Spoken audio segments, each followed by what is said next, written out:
حضرت عبداللہ بن عباس رضی اللہ تعالیٰ یہ نبی پاک کے صحابی ہیں اور ان کے بارے میں حضور علیہ السلام کا فرمان موجود ہے۔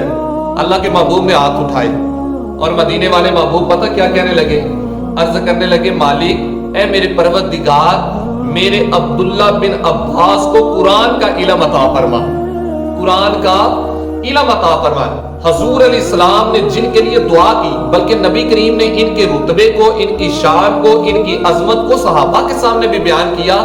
ایک دن تمام صحابہ بیٹھے ہوئے تھے، جناب ابوبکر صدیق بیٹھے ہوئے تھے، جناب عثمان غنی بیٹھے ہوئے تھے، جناب فاروق اعظم بیٹھے ہوئے تھے، مولا علی بیٹھے ہوئے تھے، جید صحابہ کرام علیہم رضوان بیٹھے ہوئے تھے۔ اتنے میں پیچھے سے حضرت عبداللہ بن عباس آ جاتے ہیں۔ حضرت عبداللہ بن عباس جب آتے ہیں تو نبی پاک حضرت عبداللہ بن عباس کو بلاتے ہیں اور اپنے پاس حضور بٹھاتے ہیں۔ جب نبی پاک اپنے پاس بٹھاتے ہیں تو صحابہ عرض کرتے ہیں، یا رسول اللہ، جید صحابہ کرام، بڑے بڑے جلیل القدر صحابی یا رسول اللہ پیچھے بیٹھے ہوئے ہیں، لیکن آپ نے عبداللہ بن عباس کو اپنے پاس بٹھایا، یا رسول اللہ اس کی کیا وجہ ہے؟ آپ سنو میرے نبی پاک کا فرمان۔ حضور علیہ السلام نے کیا فرمایا؟ نبی پاک فرمانے لگے، میں نے عبداللہ بن عباس کو اپنے پاس اس وجہ سے بٹھایا ہے کہ اللہ نے انہیں قرآن کا علم عطا فرمایا ہے، اللہ نے انہیں قرآن کا علم عطا فرمایا، رب کی ذات نے ان کو قرآن کا فہم عطا فرمایا۔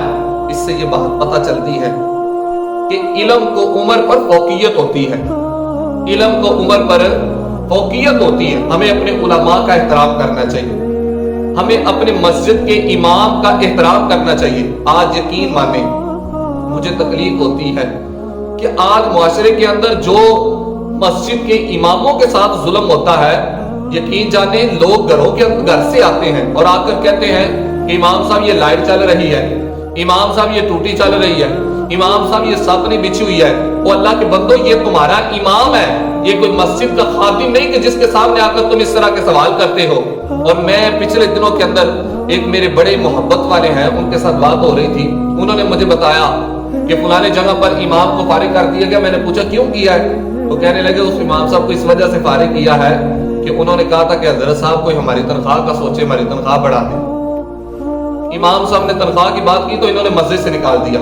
یہ پچھلے دنوں کے اندر یہ حرمنار روڈ کے اوپر شاہ جی مسجد کے اندر امامت کرواتے تھے، آلے رسول تھے، سید زادے تھے، مسجد کے اندر امامت کرواتے تھے۔ شادی ہوئی اور گھر جاتے ہیں تو گھر سے جب واپس آئے تو پیچھے سے امام رکھ لیا، نیا امام رکھ لیا، اس کو بدل دیا۔ اور خدا کے بندو، جو ان علماء کے ساتھ تم ظلم کرتے ہو، جو ائمہ مساجد کے ساتھ تم ظلم کرتے ہو، کل قیامت والے دن نبی پاک کے دربار میں تمہیں کھڑا کریں گے اور اس وقت تمہارے گرے بان کو پکڑیں گے۔ اس وقت رسول پاک بھی تمہاری سفارش نہیں کریں گے، کیونکہ میرے نبی پاک کے دین کے وارثوں کے ساتھ جو تم لوگوں نے ظلم کیا، جو ان کے ساتھ زیادتی کی ہے، یہ خدا بھی دیکھ رہا ہے، محمد مصطفیٰ بھی دیکھ رہا ہے۔